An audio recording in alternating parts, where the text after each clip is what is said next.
Hello guys, this is Richard Rich TV and welcome back to my channel. But before I start the devotional guys, I'd like to shout out the Palimperser channel na napunta rito at nag-join sa devotional. Shout out and God bless to SSC TV of Korea, Leo Bacoteko, Bon Anthony Balmoria, Jusanico Studio, Ping Bertolpo, Retro Vlog, Nanay Amacolda, Michael Aburita, Yans TV, Connie Vlog, Foreman's Work, Heart Ponsalan, Mami Rose Crop, Friends Shendog, Vin Lawrence Jonko. Ang shoutout na rin sa mga di nakisabay na manood sa devotional but still napunta pa rin dito para manood at makinig sa devotional.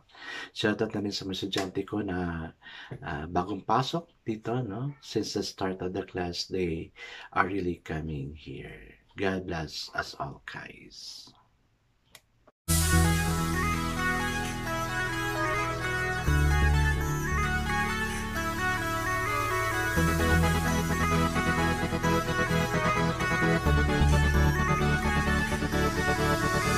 Rich TV, where you heard it, number one is on the top. Good advice, they'll never stop. Rich TV, where you heard it, number one is on the top. Good advice, they'll never stop. So guys, thank God it's Friday at makapagpahinga na naman tayo, no? And then tomorrow, next week, parang we have holiday, no? So parang long weekend tayo. Oh wow, di ba? Ang saya-saya. We are really enjoying our time, no? So let's enjoy time. Guys, our devotional for this day, no, is about the Jacob's dream at Bethel, and this is a very nice ito sa mga gusto ko na story about Jacob.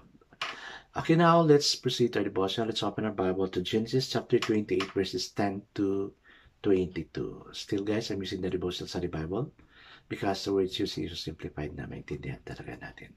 Okay, the word of the Lord in Genesis chapter 28 verse 10 to 22 says, Jacob left Beersheba and set out for Haran.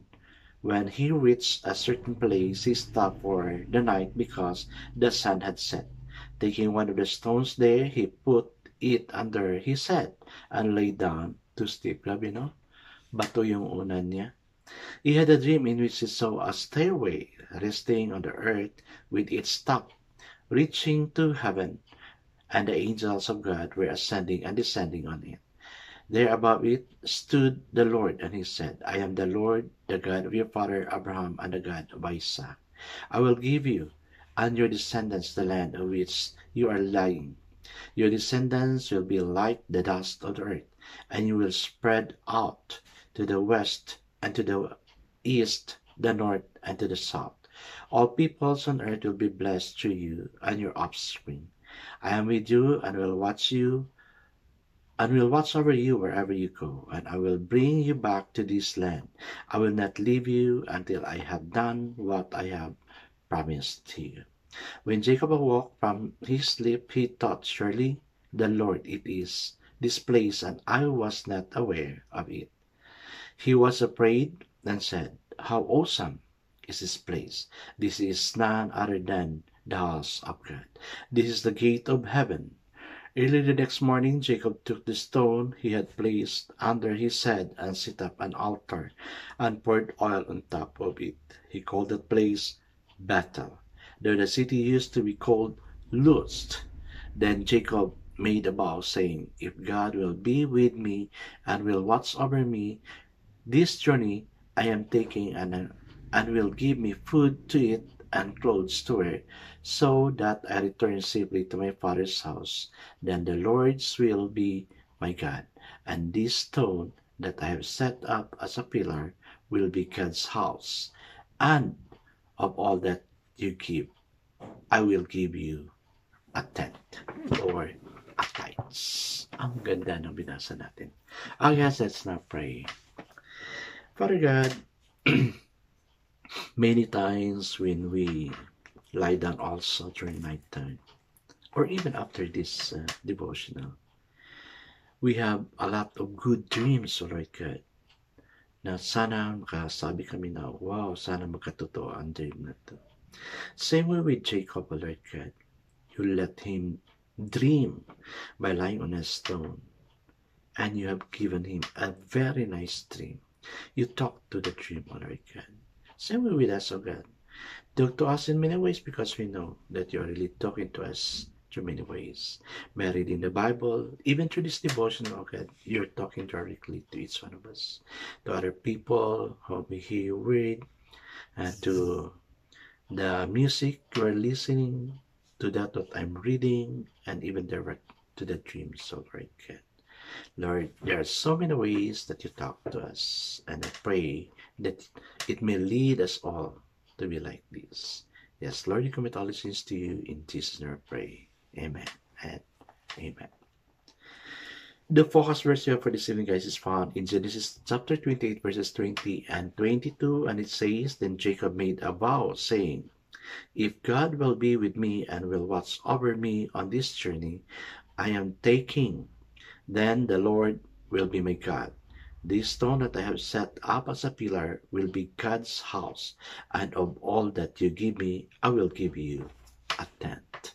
So the title of our devotion for this evening, guys, is Encounter with God. Esau and Jacob were paternal twins, born at the same time but with different physical features. They had very different personalities and character as well. God had also declared their different futures even before they were born. Sa binasa natin sa chapter 25 verse 23. In today's passage, Jacob is fleeing for his life. He faces a long, difficult, and dangerous journey to reach Haran, or in Mesopotamia today. Unlike Esau, who was a man of the open country, Jacob was a quiet man who preferred to live in a tent. Thus Jacob was completely out of his comfort zone. Then he had to spend his first night under the stars with a stone for a pillow. At critical times, the Lord would appear to Jacob and assure him of his covenant promises. No? Ang daming sa mga covenant promises niya dito sa Genesis, no? So verse 31, chapter 31 verses 1 to 3, sa chapter 32 verse 1, 2 to 32, and even to chapter 25 verse 1 to 15. Yun yung mga promises ni Lord sa kanya. If you have time, I suggest you read it. Ang ganda ng mga promises ni Lord. So we can also claim the promises na binigay niya kay Lord. We have the authority to claim it. At that moment, even though Jacob was far from his family, God was near him. God met him at his point of need. God gave Jacob a dream that spoke to him deeply, both symbolically and literally. Through these dreams, God demonstrated intimate knowledge and unconditional love for Jacob, who responded correctly with humility, reverence, and awe. Amen. Ang ganda ng encounter ni Jacob sa kay Lord, no? Through a dream. Wow. Well, to us, we've been through a dream. So, sinabi ko kanina sa prayer natin, marami tayong mga dream na nangyari sa buhay natin. And we are always saying, sana Lord, magkatotoo. No? Well, encountering with God, I have encountered God many times through mga evangelism, through mga evangelism explosion, mga seminar, conferences, prayer and fasting, and a lot more. No? Okay, so probably some of you encountered God through Rich TV, and I praise God for that. And I hope na you will really be changed, and that is really my prayer for you. No? Not just a change, but God will really guide you. Yan yung prayer ko talaga sa inyo. For the meantime, yung mga estudyante ko na bagong pasok dito, hindi ko pa na shout out, no? Kasi I recorded this video earlier, kaya soon you will have your time also. So, kailan natin na met si Lord, encounter si Lord, and through whom and by what? Ako encountered the Lord, no, during a Sunday school through my Sunday school teacher, Manang Itchin. No? It was her that God used her to be the light and the word for me. So I accepted Jesus Christ way back March 28, 1978. So yun yung encounter ko kay Lord. Hindi naman diretso yung transformation ng buhay ko, but there is really a transformation. I guess let's not pray. Father God, we thank you, O God, that in many ways you are talking unto us. We have encountered you, experienced you in a dream, and even directly talking unto us. Lord, thank you that you are so concerned about us. I like the way you have Jacob. Thank you, dear God. Bless the viewers nandito ngayon. Amen and amen. Guys, there is a question here and hoping na you will also do it, no? After this devotional. Apply it.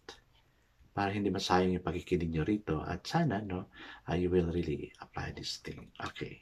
Sabi niya rito, God met His people through victories, trials, His words, other people, and circumstances. Pray for deepening awareness of God through your own battle moment. I'll give you an example. My father encountered God right in front of the wake of my mother. No? Kasi kaming dalawa lang ang nag-vigil that time. No? Sa harap mismo ng kabaong ng mama ko. A pastor said the word and that at that right moment, my father accepted Jesus Christ as his personal Savior and Lord. At yun, I encountered ng papa ko. And that is the battle of my father. So hanggang sa namatay siya, no, I'm so assured that God and my mother and my father is together this time. God bless us all because I know it's all bless us 10 times better. This is again Richard Rich TV. Kita-kita tayo ulit sa muli. Paalam!